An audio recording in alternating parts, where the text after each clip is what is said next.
সেই বাংলার অগ্রযাত্রাকে অব্যাহত করার জন্য সে মাস্টার মাইন্ড ইউনূস সাহেব আমাদের আওয়ামী সরকার এবং জননেত্রী শেখ হাসিনাকে বিতাড়িত করে আজকে সেই পদে বসেছেন এবং তারা মনে করছেন যে বাংলাদেশে কোনো মুক্তিগামী মানুষের স্বাধীনতা থাকবে না, তথা বাংলাদেশের মুক্তিযুদ্ধ, ৭১-এর যুদ্ধ, ৭২-এর সংবিধান সহ সবকিছুই লণ্ডিত করে তাদের মতো ২৪-এর চেতনা নিয়ে তারা এগিয়ে যেতে চাচ্ছে। বন্ধুরা আমার, আমি ধিক্কার জানাই, এটা হতে পারে না। বাংলাদেশ ৩০ লক্ষ শহীদ, ২ লক্ষ মা বোনের ইজ্জতের বিনিময়ে বাংলাদেশ। এই বাংলাদেশ বাংলার মূল স্তম্ভ ৭২-এর সংবিধান। ৭২-এর সংবিধান ব্যতীত বাংলাদেশ চলতে পারে না, এটা আমরা হতে দিতে পারি না। গৌরব মনে করে এর তীব্র প্রতিবাদ করা দরকার।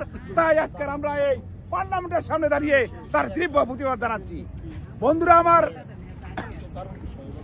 আপনারা জানেন আজকে ছাত্র আন্দোলন নামে আমাদের আওয়ামী লীগের, বিশেষ করে আওয়ামী যুবলীগ ছাত্রলীগের নেতা কর্মীদেরকে যেভাবে হয়রানি, খুন, গুম, নির্যাতন শিকার হচ্ছে, তাদের এর সুষ্ঠু বিচার না হওয়া পর্যন্ত আমরা রাজপথ ছাড়বো না।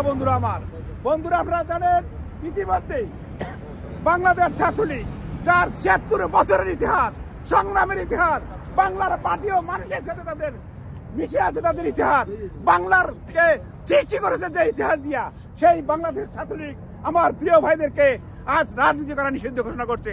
আমি গৌরব একাত্তরের পক্ষ থেকে তীব্র প্রতিবাদ জানাচ্ছি। আমি তাদের এই নিষেধাজ্ঞা অবিলম্বে প্রত্যাহার করবে। সাথী বন্ধুরা আমার, আমি বক্তব্য দীর্ঘায়িত করবো না, তবে আরো কিছু কথা আমাকে বলতে হচ্ছে।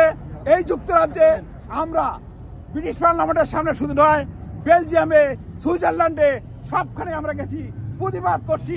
কারণ বাংলাদেশে গণতান্ত্রিক সরকার ফিরে না আসা পর্যন্ত আমাদের এই আন্দোলন অব্যাহত রাখতে হবে। কারণ আমার নেত্রী, বঙ্গবন্ধুর কন্যা, জননেত্রী বাংলাদেশকে একটা ডিজিটাল বাংলাদেশে রূপান্তর করছে। সেই উন্নত সমৃদ্ধ বাংলাদেশকে ধ্বংসের স্তূপে পরিণত হচ্ছে। বন্ধুরা আমার, আজকে ৫ই আগস্টের যে হত্যাযজ্ঞ হয়েছে, ৩,২০০ পুলিশকে হত্যা করা হয়েছে। বন্ধুরা আমার, এই ৩,২০০ পুলিশের হত্যার বিচার হবে না বাংলাদেশে। সেই ৭৫ সালের যেভাবে ইন্ডিপেন্ডেন্ট দিয়া বঙ্গবন্ধুর হত্যার বিচার হবে না বলে বলছিল, এবারও পুলিশ সহ ছাত্রদের হত্যার বিচার হবে না। ইন্ডিপেন্ডেন্ট দেওয়ার যে পায়তারা চলছে তার তীব্র প্রতিবাদ করছি। এটা যদি দেওয়া হয়, বাংলা হবে ভিয়েতনাম, কোন রক্ষা করতে পারবে না ইনশাল্লাহ। সাথী বন্ধুরা আমার, আরো একটা কথা আমাকে বলতে হয়, এই বাংলায় কেউ কোনদিন ষড়যন্ত্র করে এগিয়ে যেতে পারে নাই।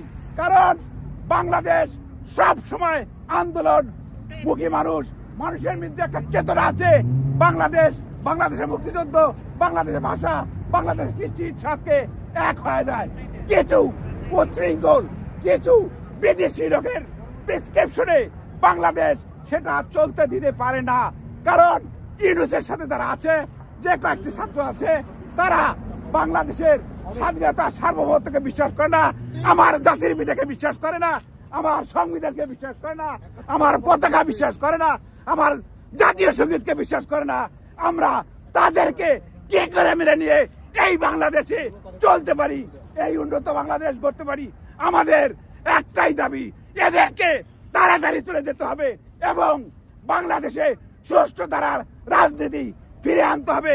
সেজন্যই আমার নেত্রী এখনো বাংলাদেশের প্রধানমন্ত্রী, স্টিল নাও প্রধানমন্ত্রী, ফিরে এসে এবং সুন্দর একটা নির্বাচন দেওয়া আবার দরকার বলে আমরা ধারাবাহিকভাবে এগিয়ে যাবো। সাথী বন্ধুরা আমার, আমি বক্তব্য দীর্ঘায়িত করবো। সবাইকে আবার ইনশাল্লাহ আগামী যে প্রোগ্রামগুলো, জাতীয় প্রোগ্রামগুলো আছে, যে প্রোগ্রামগুলো তারা বাতিল করতে চাচ্ছে, আমরা পর্যায়ক্রমে প্রত্যেকটা প্রোগ্রামই আমরা করব এবং যুক্তরাজ্যে করব, বাংলাদেশে করব, বিশ্বের সব জায়গায় করবো। লড়াই যদি আসে, সেই লড়াই আমরা জিতবো ইনশাল্লাহ, লড়াই জিতবো ইনশাল্লাহ আমরা।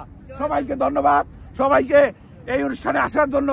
এই কষ্ট করে শীতের সময় আপনাদের এই কন্ট্রিবিউশনটাকে আমি গৌরব একাত্তরের পক্ষ থেকে আপনাদেরকে ধন্যবাদ জানাচ্ছি। কারণ আজকের যে কনকনা শীত তার মধ্যে দিয়ে আপনারা এসেছেন, সবাইকে ধন্যবাদ জানিয়ে আমি শেষ করছি।